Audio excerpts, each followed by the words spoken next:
Oh, salut mec, ça va? Salut, reste là, garde tes distances, parce que là, vu avec le nouveau virus Covid qu'on a sur le UK et sur l'Europe, j'ai pas envie d'attraper un truc, surtout dans le bull market dans lequel on est, donc reste ici s'il te plaît.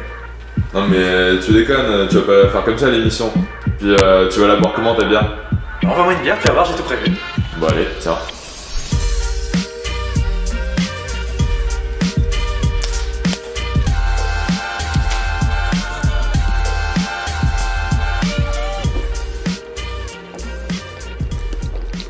Salut les kryptoniens, c'est Jorel, comment ça va? Bienvenue pour ce nouveau numéro de l'Hebdo Crypto, la seule émission où on parle de bière et de crypto. Et à cette occasion de notre nouveau numéro de cette année 2021, on va d'abord parler de crypto, mais avant, on va boire un petit coup. Oh j'enlève le masque. Alors on va commencer par l'étude du marché comme d'habitude, donc là on est le 16 janvier 2021. Donc alors on va partir du coup sur la market cap. Donc la market cap est à 1018 milliards de dollars, donc en fait 1 trillion 18. Donc pareil, market cap qui est maintenant au-dessus du trillion de dollars sur l'industrie crypto. On a le BTC qui se tient aujourd'hui à 36 556 dollars.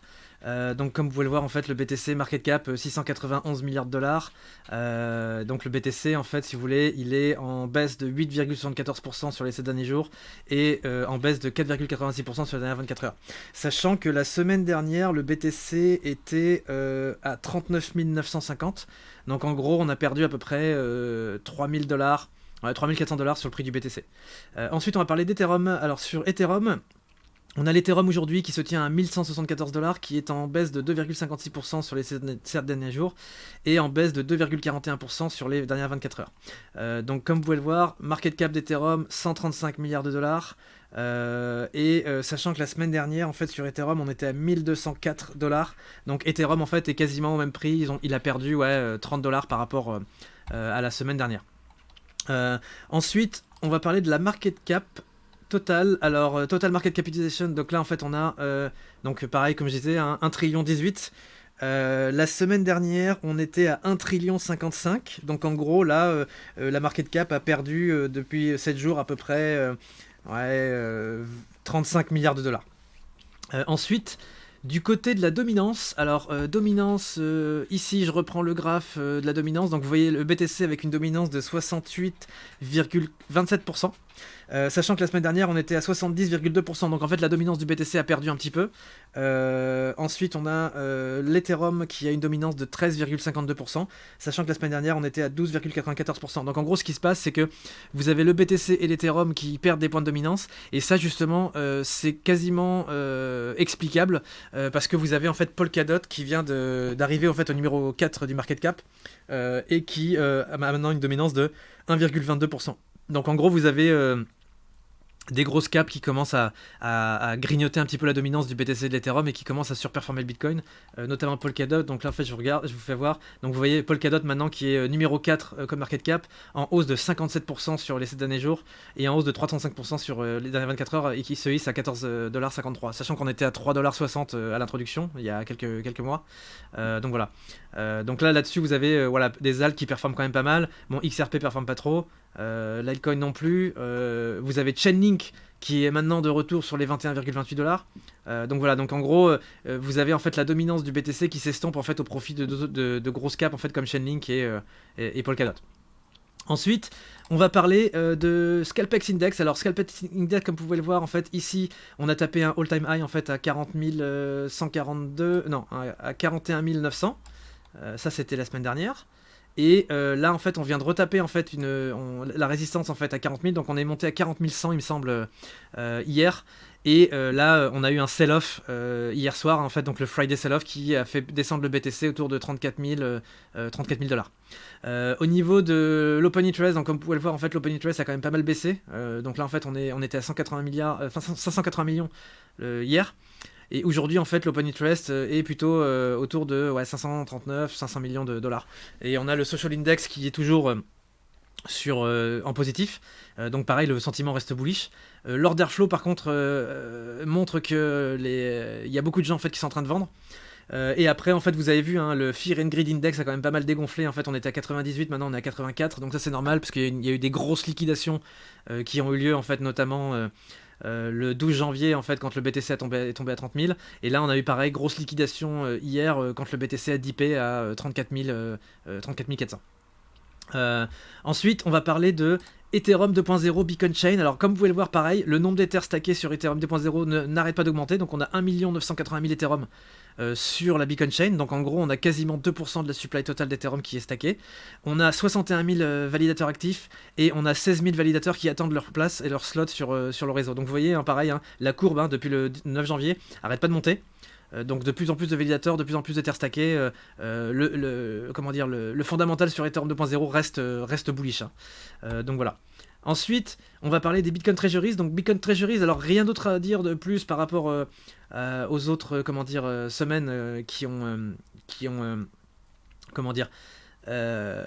de se passer. On a juste en fait une nouvelle boîte qui s'appelle Coin Citadel en fait qui vient de rentrer dans les Bitcoin Treasuries qui s'est acheté 513 BTC.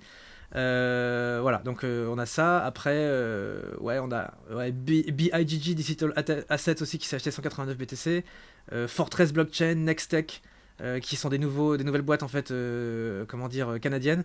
Neptune Digital Assets aussi qui viennent de s'acheter des BTC. Ils ont pas acheté beaucoup. Donc voilà. Donc après, voilà, vous avez la liste des Bitcoin, des Bitcoin Treasuries en fait qui sont ici. Et là en fait, là pour l'instant dans les Treasuries des boîtes publiques en fait qui ont du BTC, on a 1 112 000 BTC qui sont holdés par ces whales là, qui représentent à peu près 5,58% de la supply totale de BTC en circulation. Donc en gros on a en treasuries là vous avez à peu près maintenant 43 milliards 5 de dollars qui ont été investis sur le BTC, ce qui est assez quand même prometteur. Maintenant on va passer sur l'analyse technique. Alors analyse technique BTC pareil, donc je reprends le graphe Binance USDT sur le BTC. Donc on va reprendre les mêmes choses que la dernière fois. Donc on va rediscuter en fait des extensions de Fibonacci sur le BTC. Donc vous voyez en fait ici on a all time high 20 000 $. Donc j'ai tracé un Fibonacci depuis 20 000 jusqu'au bottom à 3200. Et j'ai tracé aussi un deuxième Fibonacci aussi pareil depuis 13 008 jusqu'à 3900. Et en fait si vous voulez, donc là on est en price discovery en fait vers le haut parce qu'on fait des ETH. Et si on réaplatit les graphiques, donc on s'aperçoit que là on a les extensions suivantes. Donc je rappelle l'extension à 20 000 $ qui était à 168 sur le dip depuis les 13 000 $ jusqu'à 3008. Donc celle-là, elle a été cassée à 168. Ensuite, les 268 à 30 000 $, ils ont été cassés. Et ensuite, on a la 423.6. On a une autre extension autour des 45 000 $ qu'on n'a toujours pas atteinte. Donc normalement, la prochaine target pour aller vers le haut sur le BTC, c'est 423.6. Mais à mon avis, je pense que là, on arrive sur une fin de mouvement haussier sur le BTC. Donc à mon avis, je pense qu'on va rentrer dans une période de consolidation. Et ensuite, si on prend depuis le all-time high jusqu'au all-time low 2017, donc on a le 168 qui est à 30 000 $, donc pareil, qui est en confluence avec le 268 qui est là.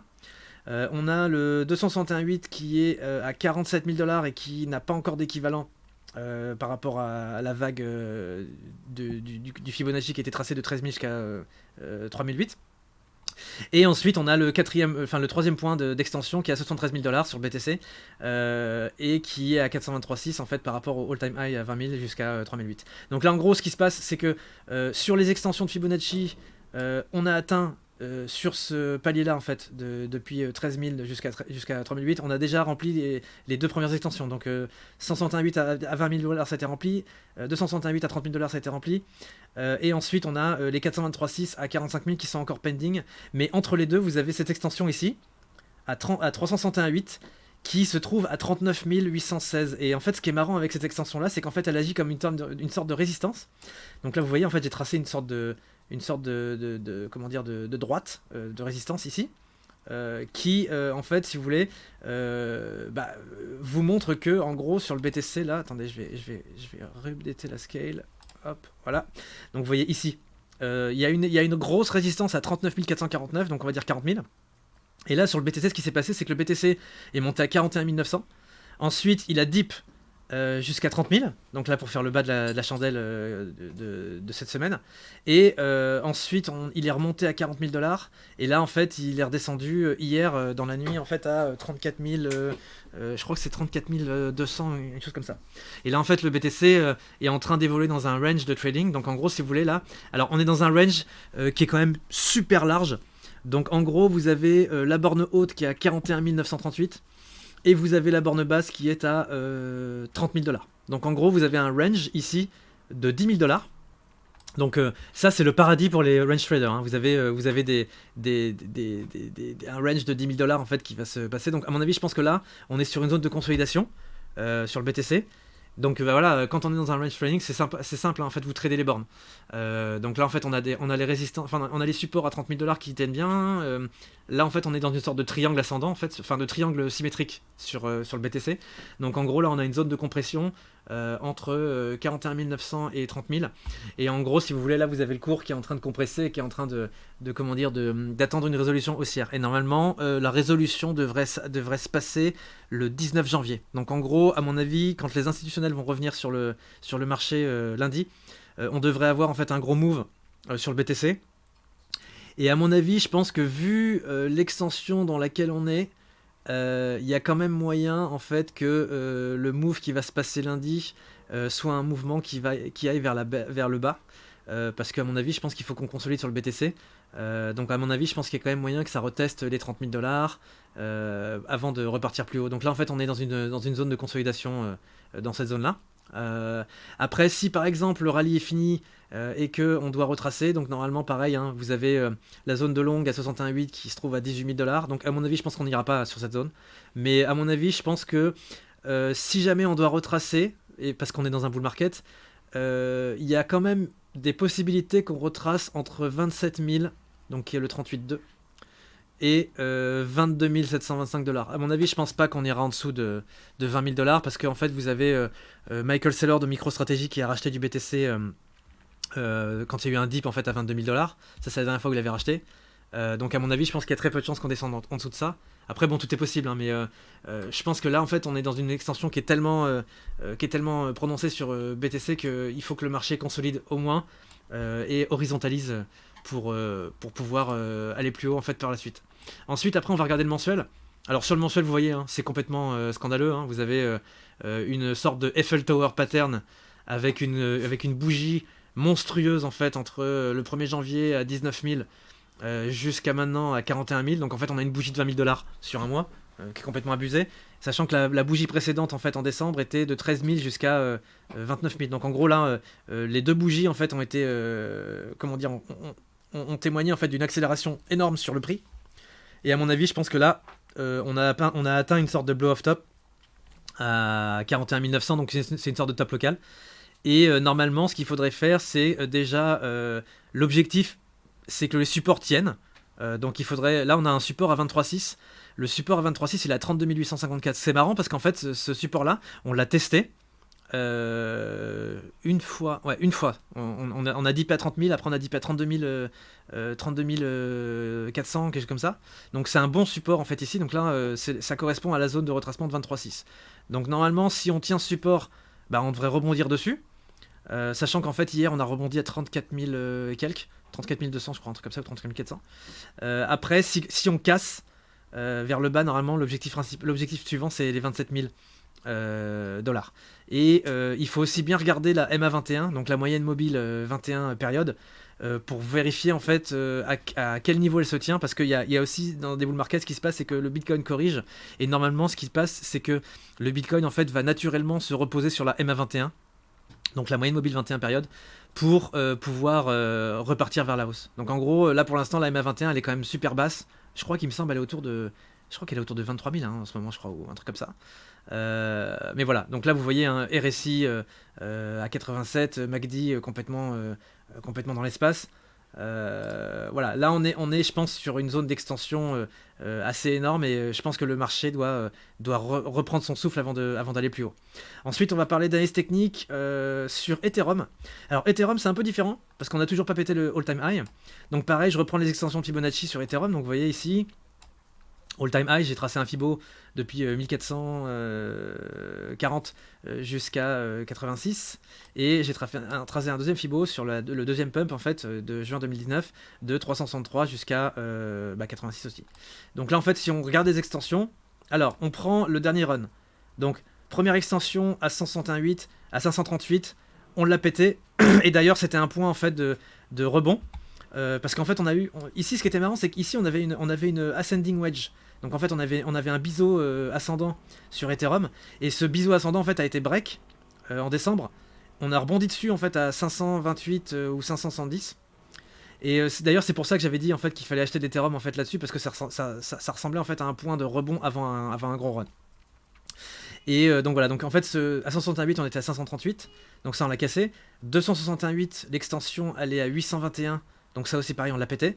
Et là les 423.6 on a une résistance qui se dessine à 1250$, et donc qui marquerait peut-être la fin d'un mouvement à la hausse sur Ethereum. Donc ça c'est le dernier palier de résistance en fait sur Ethereum. Et comme vous voyez en fait Ethereum on est monté à 1350, ensuite on a dip à mort hein, à 900 balles, et après on est remonté à 1250, et là ce qui se passe c'est que on est redescendu, hier on a dip à 1068, et là si vous voulez on est sur un range sur Ethereum entre 1350 et 1120 à peu près.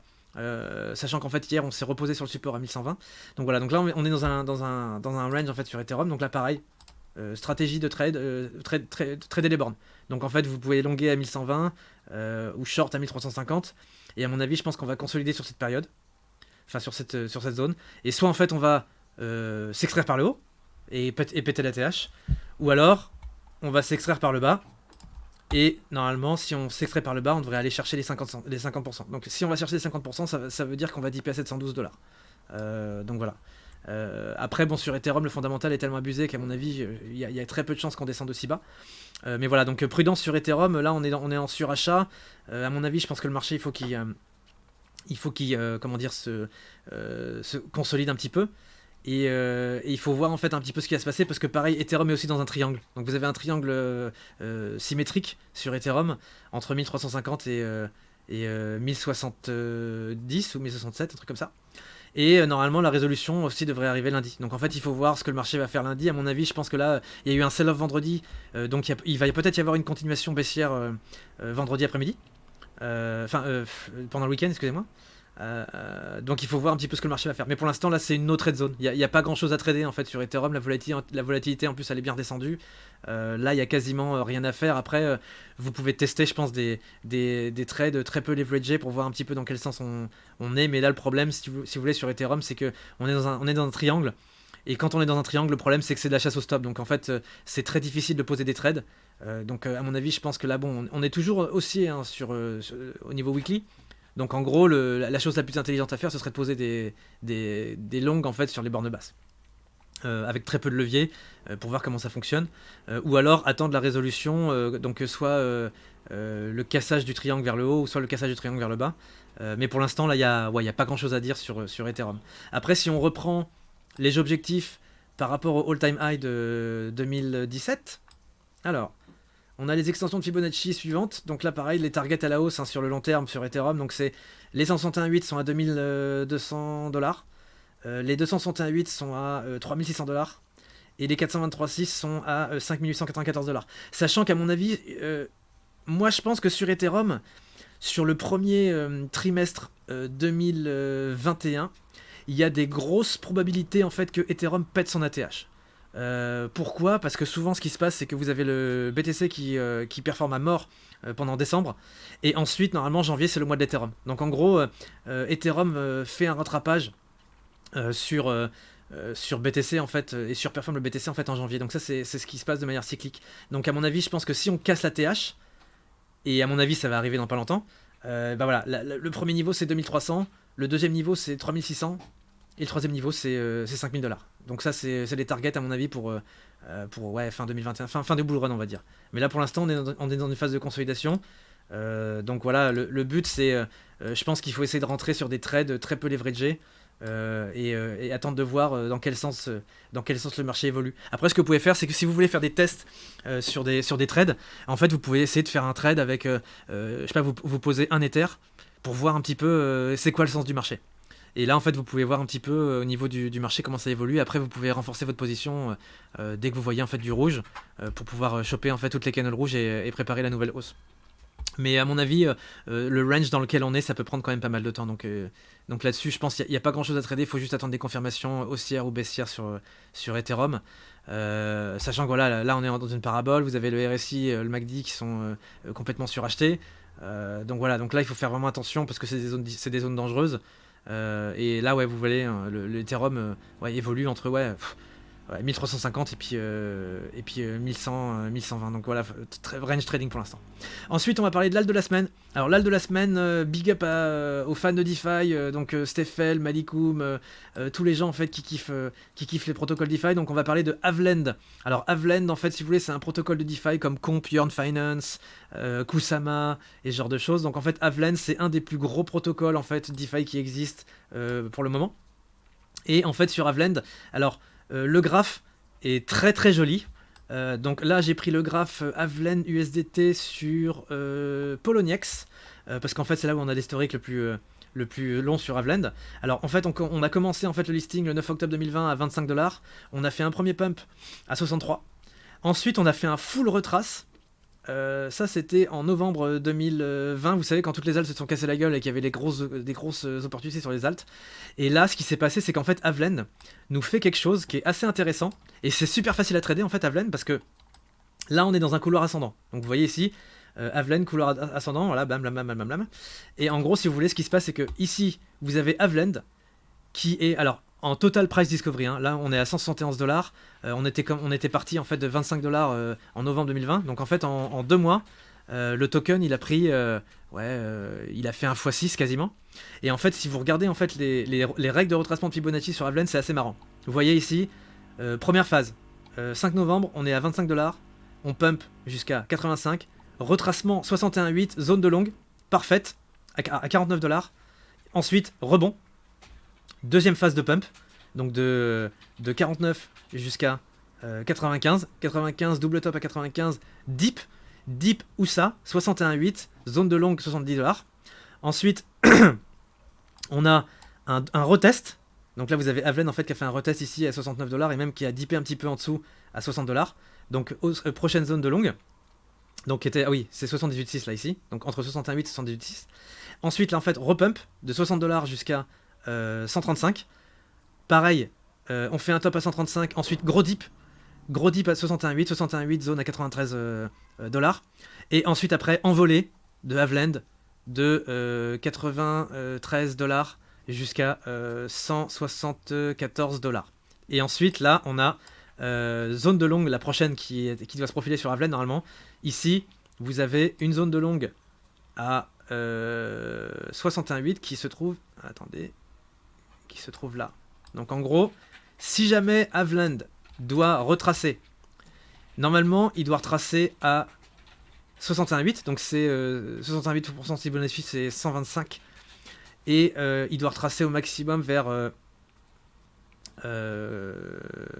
111. Donc en gros, si vous voulez racheter du Havland, parce que là il y a eu un gros pump en fait de fou, soit en fait vous rentrez entre 124 ou à 111. Après, sur Havland, c'est tellement bullish au niveau du fondamental qu'il y a quand même une possibilité aussi, c'est que là en fait vous avez ce couloir haussier. Et normalement ce qui se passe, c'est que quand on a un couloir haussier qui est éclaté à la hausse, normalement le cours a tendance en fait à se reposer sur le couloir, là, ici. Donc normalement vous avez une zone ici qui a une zone de confluence avec le 50% de Fibonacci qui est à 134$.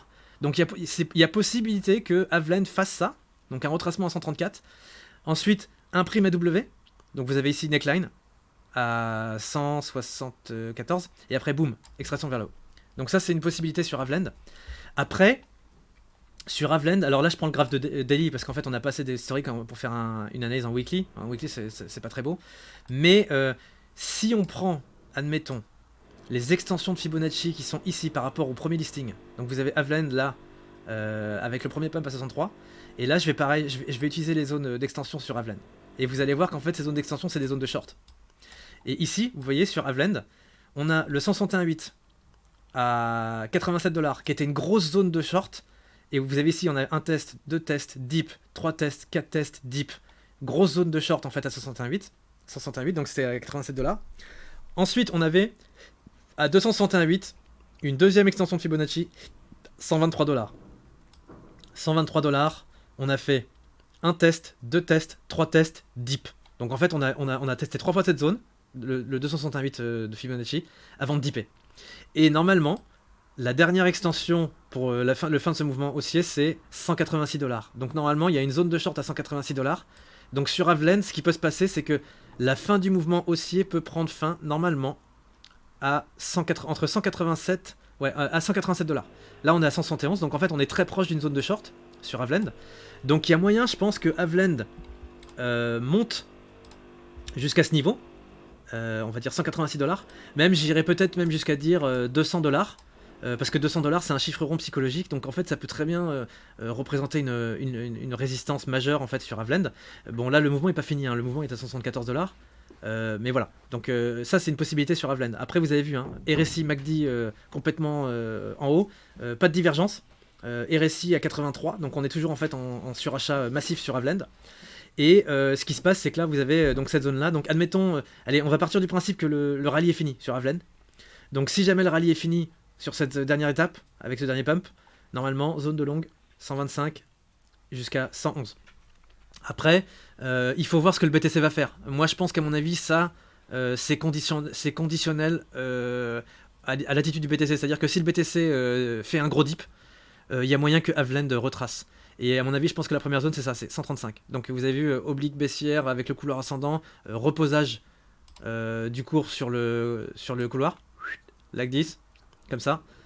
Ensuite, après W. Et boum. Après, remonter. Après, il y a aussi une possibilité hein, que Avelin se casse la gueule jusque dans le couloir. Donc, il peut se casser la gueule jusqu'au couloir, rattraper le 108 ou 118,6. Et là, après, faire son W. Après, zone haussière. Mais pour l'instant, voilà, sur Avelin, bon, d'un point de vue fondamental, c'est bullish. D'un point de vue technique, c'est bullish. Il n'y a pas trop de divergence, mais quand même prudence. À mon avis, je pense que là, Avelin, c'est un moment pour prendre des TP, enfin pour prendre des profits sur Avelin. Parce que là, le cours est quand même en extension de fou hein, sur les graphes. Donc voilà, donc bah, écoutez, j'ai fini pour l'analyse technique et puis on va passer sur les news de la semaine. Voilà, merci beaucoup. Alors, on va passer sur les news de la semaine pour la semaine prochaine, donc pour savoir un petit peu qu'est-ce qui va se passer sur le marché crypto la semaine prochaine. Alors, on a sélectionné 4 événements majeurs en fait pour la semaine prochaine. Premier événement majeur, c'est le hard fork de Green. Alors en fait, ils vont faire le 4e hard fork demain. Donc en fait, c'est une mise à jour du protocole en fait qu'ils vont faire en fait au bloc 1 048 320. Donc je rappelle, Green en fait protocole Mimbam Wilbon, protocole de privacy qui va être appliqué sur Litecoin. Donc ils vont faire leur hard fork voilà demain. Ensuite, on a Crypto.com, donc Crow, qui va faire son mainnet dry run. Donc en fait, ils vont essayer d'introduire en fait un protocole qui s'appelle Crossfire. Et en fait, si vous voulez, c'est la blockchain en fait, le mainnet de Crypto.com. Et là, en fait, si vous voulez, ils vont faire une sorte comment dire, d'événement qui va permettre en fait, aux validateurs du réseau Crow de gagner à peu près 300 000 $ de récompense en fait sur le mainnet. Ensuite, on a autre news pour XRP. Alors, le 19 janvier, donc lundi, il va se faire délister de Crypto.com, donc l'application Crypto.com de l'application aux États-Unis. Pourquoi ? Bah, à cause en fait justement des problèmes avec la SEC aux États-Unis. Donc là, il va se faire délister à partir de lundi à 10h UTC. Et enfin, on a le 21 janvier, Hedera Hgraph qui va nous faire la publication de leur testnet V0110, qui va se passer en fait le 21 janvier, et ils vont mettre à jour leur testnet sur le marché. Bah voilà, écoutez, j'ai fini pour les news de la semaine, et puis bah écoutez, bonne semaine à vous, et tradez en toute sécurité, voilà. Voilà, c'est fini pour aujourd'hui. Bah écoutez, j'espère que vous avez aimé la vidéo, et en attendant, n'hésitez pas à nous lâcher un petit pouce bleu, à vous abonner à la chaîne et à laisser des commentaires dans la section ci-dessous. Et n'hésitez pas aussi à taper sur la petite cloche pour recevoir les notifications de lorsqu'on fera une nouvelle vidéo. Et aussi, si vous voulez faire des donations pour supporter la chaîne, n'hésitez pas à nous envoyer sur les adresses Ethereum et Bitcoin qui sont dans la section ci-dessous pour qu'on puisse s'acheter plus de bière et faire plus d'émissions. Et en attendant, à la vôtre et bon week-end.